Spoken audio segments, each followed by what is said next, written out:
वाला होना चाहिए और एक मैंने बताया था अंतर्वैयक्तिक, दूसरों के विचारों को भी समझने वाला।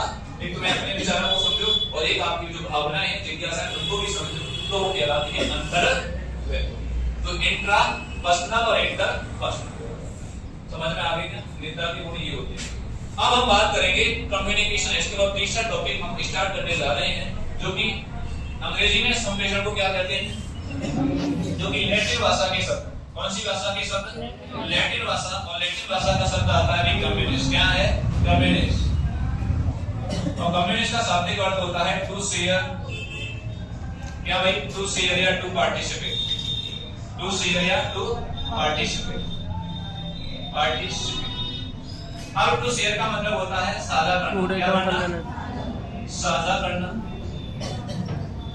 और टू पार्टिसिपेट का मतलब होता है भागीदार बनना। क्या बनना?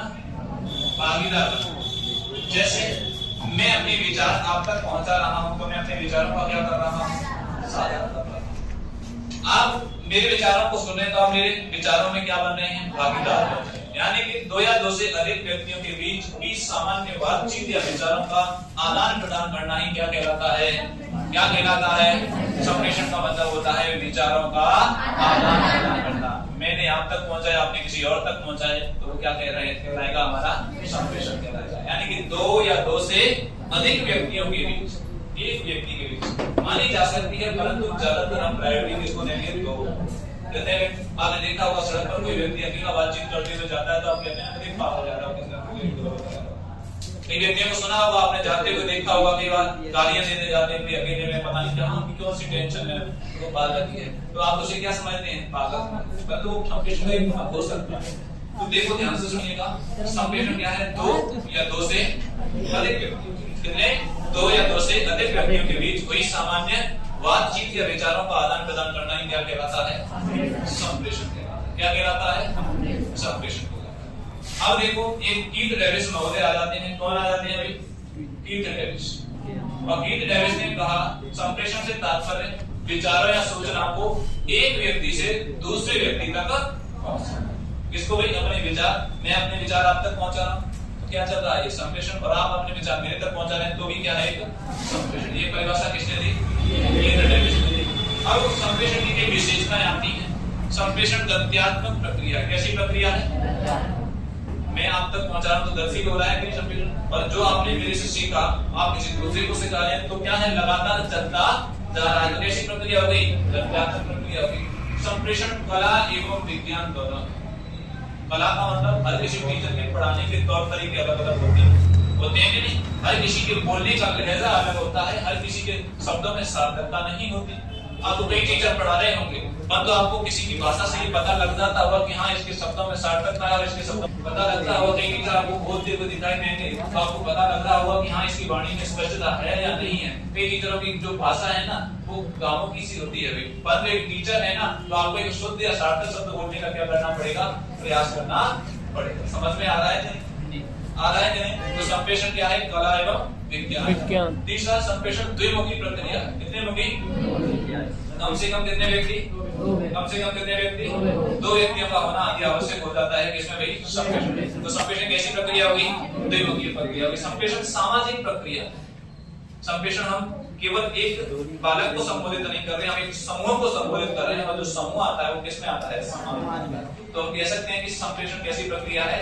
सामाजिक। संप्रेषण किसी न किसी उद्देश्य को ध्यान में रखकर किया जाता है, तो कह सकते हैं कि संप्रेषण उद्देश्यपूर्ण प्रक्रिया है। संप्रेषण एक कौशल है। अभी बताया संप्रेषण क्या है? एक कौशल है। हर किसी की वाणी में इतनी स्पष्टता नहीं होती कि वो आपके लिए हर एक शब्द का सार्थक प्रयास कर सके। टीचर यहाँ पर बोल रहा है ना, तो कई टीचर बोलते बोलते गड़बड़ा जाते हैं, परंतु सार्थक शब्द नहीं बोल पाते। सार्थक शब्दों की कमांड उसकी होगी जिसकी कमांड हिंदी पर होगी, परंतु मैंने हिंदी वाले टीचरों को गड़बड़ाते हुए बोलते बोलते गड़बड़ा जाते हैं। तो ये कमांड प्राप्त करनी है ना, तो हिंदी को बड़ा मजबूत बनाना पड़ेगा, शब्दों की हकीकत पर जाना होगा, शब्दों की गरिमा को पहचानना होगा, तब जाना होगा। अब देखो संप्रेषण उद्देश्यपूर्ण प्रक्रिया होगी। संप्रेषण कैसी प्रक्रिया है? निरंतर चलने वाली। ऐसा नहीं कि रोक रोक के एक शब्द बोलता फिर भूली को, क्या संप्रेषण प्रभावी माना जाएगा? तुम गया जो मास्टर बना के चला, ऐसे क्यों बोलोगे? परंतु हमेशा एक लयबद्ध तरीके से, एक प्रभावशीलता के साथ आपको इन शब्दों का क्या है बोलना चाहिए, ठीक है।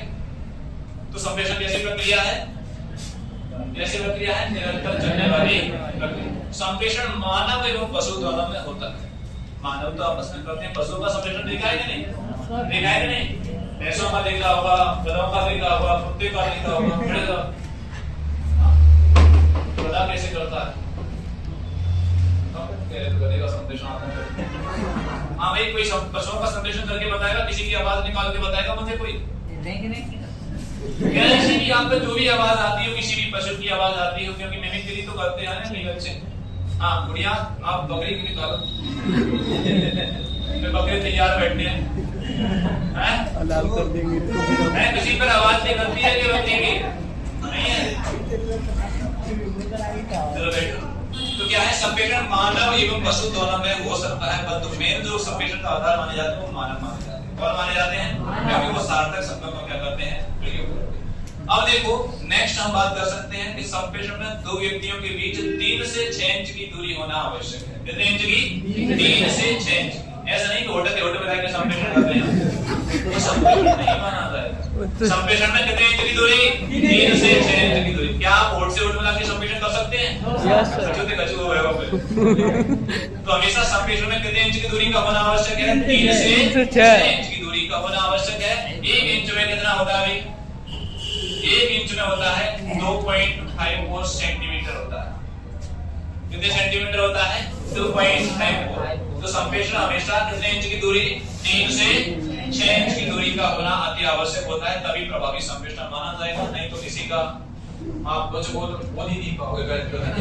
जब आप होठ से होठ मिला के संप्रेषण करने का प्रयास करेंगे तो कोई स्पर्श संप्रेषण आ जाएगा, परंतु प्रभावी संप्रेषण नहीं है। देखो संप्रेषण भी हमारे कई आते हैं। अशाब्दिक संप्रेषण एक तो आता है वाणी, कौन सा?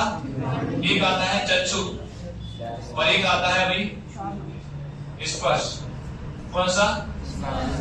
अब देखना वाणी संप्रेषण क्या होता है, चक्षु संप्रेषण क्या होता है। आंखों ही आंखों में। चक्षु किसका पर्यायवाची है? नेत्र। नेत्र नयन लोचन चक्षु किसके पर्यायवाची है? आंखें पर्यायवाची है। अब देखो मान के चलो ये पक्ष ने इधर देखा, इस पक्ष ने इधर देखा, और इधर भी बड़े प्यार से देखा, तो समझ लो हो गया काम। यही तो है ना। कौन सा संप्रेषण चल रहा है? चक्षु संप्रेषण। देखो मैं तो इधर देख रहा था, मैं तो इधर लिखा रहा था, परंतु मैं न जाने कौन सा संप्रेषण हुआ कि दोनों ही पक्ष गाए।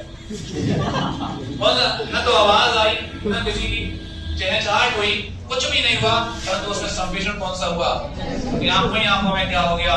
इशारा हो गया, एक तो इधर से और एक इधर से, दोनों। कौन सा संप्रेषण हुआ? अब इधर से देखा, इधर से आंखें निकालने के द्वारा देखो क्या, परंतु इधर से देखा, इधर से बड़े प्यार से सहला दिया, हो गया काम। तो क्या है, ये बार बार देखेंगे, ये बार बार देखेंगे। तो कौन सा संप्रेषण चल रहा है हमारा? अब मैंने कहा कि आपको समझ में आया कि नहीं, तो आप कहते हैं ना हाँ हो। तो कौन से नाम के? कौन से संप्रेषण में? अब मैंने आपसे प्रश्न किया और आपने उसका उचित जवाब नहीं दिया, तो मैं आपको स्पर्श करूंगा फिर ढंग से, है ना। स्पर्श संप्रेषण का मतलब होता है एक तो हाथ मिलाना, गले मिलाना। गले कौन कौन मिला है? हाथ खड़ा करना, हाथ खड़ा करो। गले कौन कौन मिला है? केवल एक व्यक्ति गला मिला है और कोई नहीं मिला। अरे भाई सभी मिले हैं गले। वही तो कहता हूं कि आपकी जो सोच नहीं है ना वो खराब हो चुकी है अपनी तरह। तो सोच को बदलो अपनी को, क्योंकि गले तो सभी मिलते हैं ना। मिलते हैं कि नहीं? मिलते हैं कि नहीं? अपने मम्मी पापा से मिले, भाई बहन का, तो आपकी सोच हमेशा नेगेटिव ही रहती है। मैं पूछ रहा हूं कि गले कौन कौन मिला, तुम तो वही चले जाते हो सीधा जहां आपको जाना होता है। इसलिए मैं कह रहा हूं कि अपनी सोच जो है वो खराब हो चुकी है, बदलने का प्रयास करें। क्योंकि आप यहाँ पर आ गए हो तो हमेशा सकारात्मक वे में सोचना होगा, आपको पॉजिटिव वे में रहना होगा। बदलो सोच को, है ना। तो गले मिले हैं कि नहीं? Yes sir. किस किस के साथ? मम्मी के साथ, पापा के साथ, भैया के साथ, बहन के साथ। ये भी तो होता है गले मिलना, कि आपका सीधा टारगेट वही होता है, नहीं होता है। अब देखो एक शब्द के साथ इसके साथ बड़ा खिलवाड़ हुआ है, इसके साथ बड़ा खिलवाड़ हुआ है। परंतु डार्लिंग का मतलब होता है प्रिय। क्या मतलब होता है? प्रिय। और प्रिय हर किसी को बोला, तो ऐसा मत कर देना कि mummy papa oh my darling, मैं तुम्हारे डार्लिंग देखो बनाई दे ठीक है ना। बड़े सोच समझ के परंतु इस शब्द के साथ क्या किया है? खिलवाड़ किया है कि नहीं? सामान्य शब्द को गलत वे में ले लिया भाई। जैसे ही बोला जाता है ना जाने क्रूर अत्याचारी बन गए हो, टूट पड़ते हैं लोग। आप ऐसा मत करना कि यहाँ सच्ची कह के मैं कि डार्लिंग हर किसी को हम आए और कहें ओ माय डार्लिंग सर आ गया। तो ऐसे मत बोलना हर किसी को, क्योंकि इस शब्द के साथ क्या हो चुका है? खिलवाड़ हो चुका है। क्या हो चुका है? हर चीज हर किसी के सामने बड़ी सोच समझ कर बोला जाता है, वही तो संप्रेषण है। क्योंकि संप्रेषण में हमारी प्रभावशीलता आती है, शब्दों का क्या आता है? जैसे मूड नीचे बोलोगे सार्थक शब्द, संप्रेषण तभी प्रभावी माना जाएगा जब आपकी सार्थकता होगी। क्या होगी? सार्थकता होगी। ऐसी नहीं कि हर किसी के सामने हर किसी को कुछ भी बोल दिया। करोगे मेहनत? कैसे शब्दों का प्रयास करोगे आप? सार्थक शब्दों का प्रयास करोगे। चक्षु संप्रेषण का ज्यादा प्रयोग नहीं करेंगे। कौन से संप्रेषण का? चक्षु का। स्पर्श, हाथ मिलाना, गले मिलना, पीठ थपथपाना, ये किसकी है? चक्षु में प्यार से देखना। किससे देखना? गुस्से से देखना। विभिन्न मुद्राएं बनाना की बात है। आंखें अपना बदल ले अपना आंखें यदि इधर से देखो, इधर से ऐसे आंखें निकाले फिर तो द्वारा मन में तुम्हारे मन में से भयंकर डर घुस जाता है, तो बच्चे को आता है। तो इसलिए ये चक्षु संप्रेषण का ज्यादा प्रयोग नहीं करें, केवल चक्षु संप्रेषण का किताबों में प्रयोग करें। किताबों में जो लिखा है ना उस पर ही प्रयोग करें, वही प्रयोग करें। वर्तमान कंडीशन को देखते हुए यह निर्णय लिया जाता है कि आपका जो चक्षु संप्रेषण होना चाहिए केवल किताबों की ओर होना चाहिए। ध्यान रखोगे। और तब तक होना चाहिए तब तक आपको लक्ष्य की ज्ञान हो जाए। लगातार क्या करते रहे? मेहनत करते रहे और अपने लक्ष्य की ओर क्या करते रहे? अग्रसर होते रहे। करोगे मेहनत? हेडिंग तो बना ली, थोड़ा सा लिखने का लेकिन हाँ टाइम हो गया, मुझे पता है 2 मिनट अभी बची। मैं टाइम के अनुसार काम करने वाला एक व्यक्ति, ठीक है।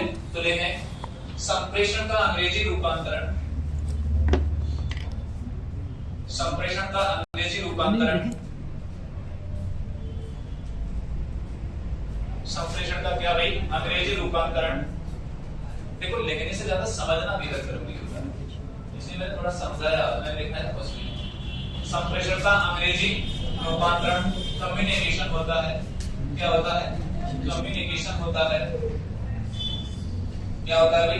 कम्युनिकेशन होता है। क्या होता है? जो लैटिन भाषा के कम्युनिस्ट शब्द से बना है, ये लिखा हुआ है। कौन सी भाषा के?